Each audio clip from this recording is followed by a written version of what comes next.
ঝিনুক তুলবে, তাই কত বড় হাঁড়ি নিয়ে এসছে। কাল রাত্রিবেলা ছেলে বাড়ি এসছে, আমিও নামবো।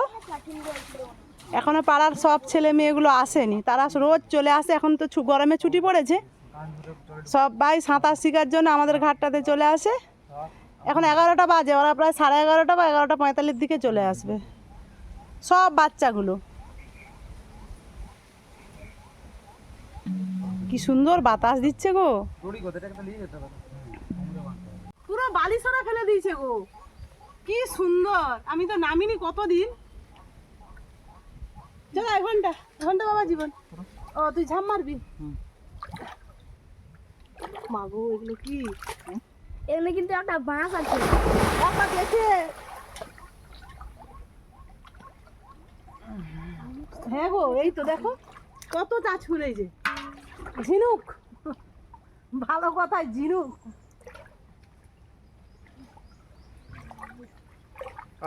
ঘন্টু তোর বাবা আসলে তো দেখো তুলতে বলবি। হ্যাঁ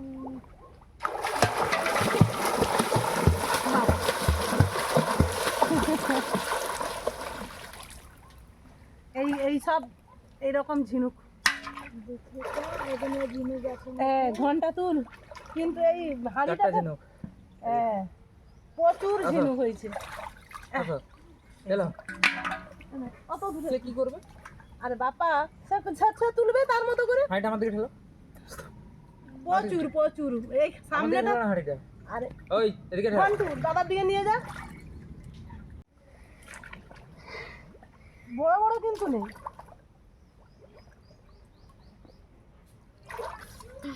চলে আসতেছে মনে হয়, সবগুলো আসতেছে।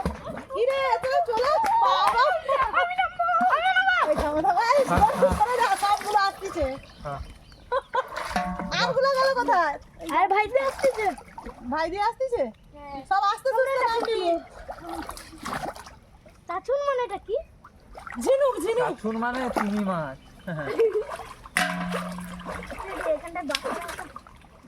আজকে আমি বাচ্চাটাকে না যেতে দেখছিলাম। ওই মা অনেক আছে গো, গুগলি যা পাও সব নেবে।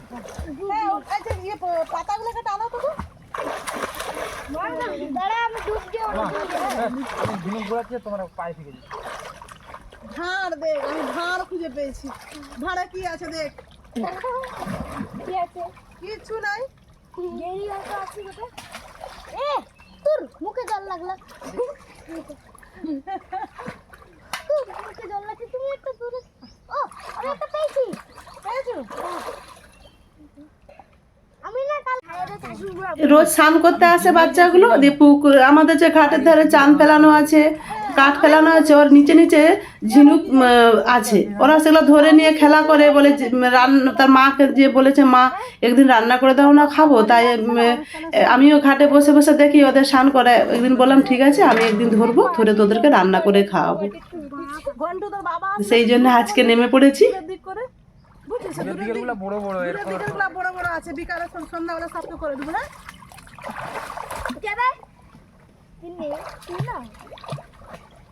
দূরে যাবো, চলাই দেখবে কি টেস্ট করে। বাবা তো পিসিকে দিয়ে নামতে হতো। রান্না করতেছে, আমি সব বাটাবাটি করে দিয়ে চলে আসছি। কত বাচ্চা, হ্যাঁ ওইগুলো হবে, ওগুলো বাচ্চা আছে।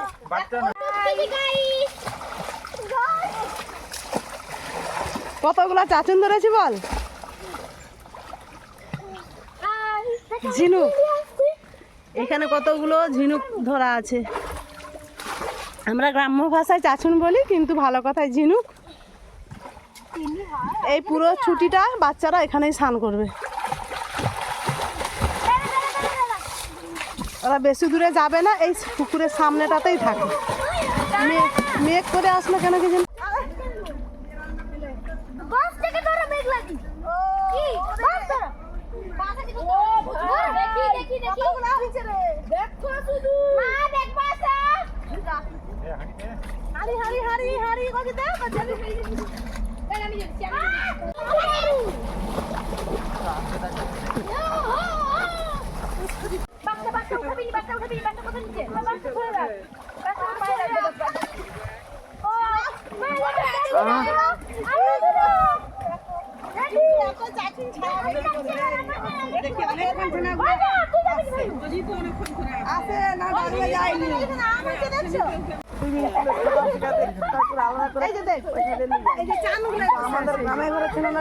তাহলে ওরা যে স্নান করতো দেখেনি ওরা ওরা যে স্নান করতো ওরা কি দেখেনি?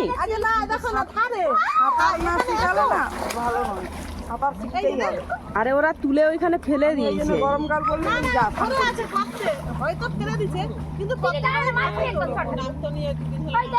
আরে ছেনাকে কিন্তু কিছু হবে নি, হয়তো প্রথম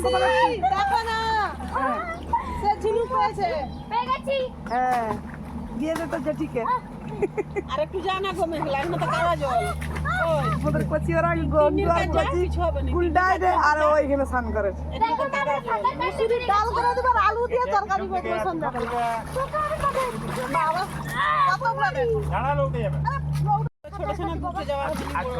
আরে ওরা তো দুজনে ব্যস্ত, ওদিকে কেউ দেখে নাই।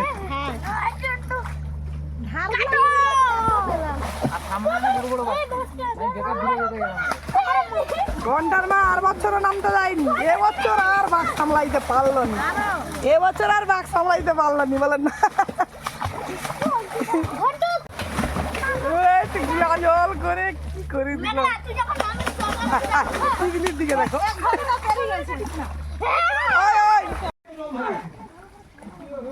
বাবা কত চাচুন, এক হাঁড়ি,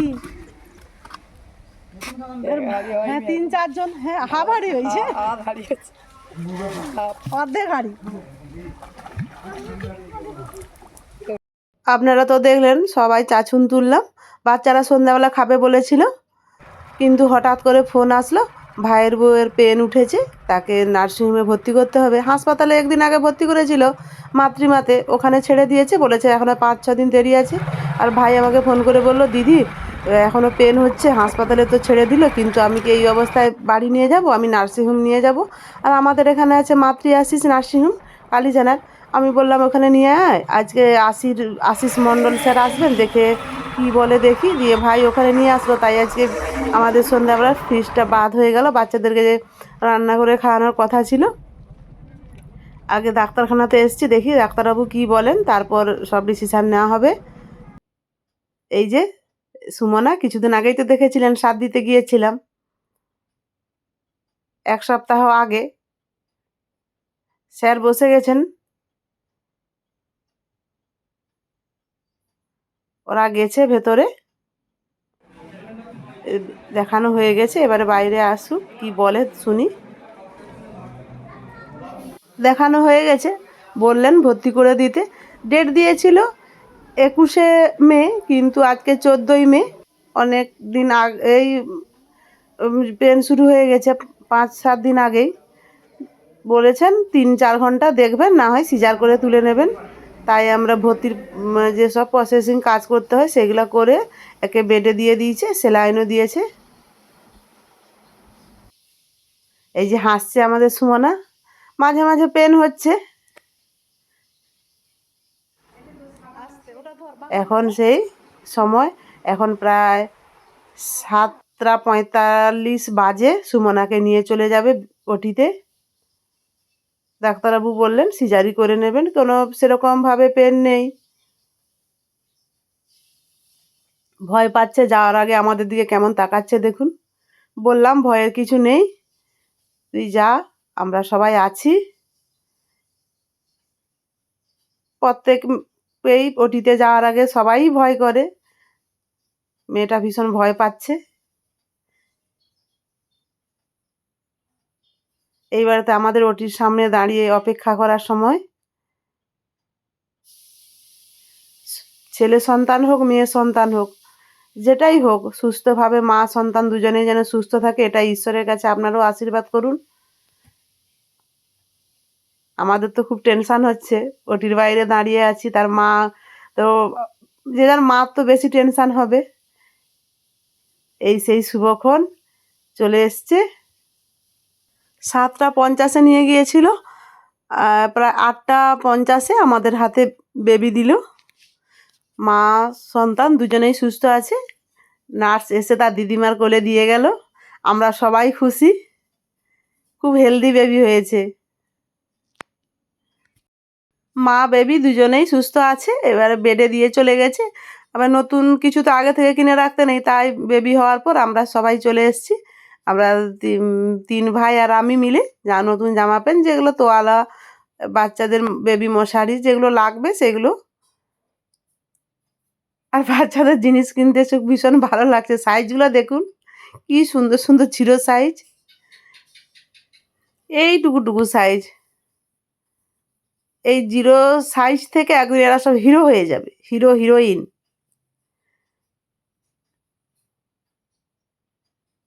আর বাচ্চাটার মাথায় খুব চুল আছে বুঝলেন, আর মার মাথায় অনেক চুল, বেবিরও সেরকম মাথায় চুল হয়েছে।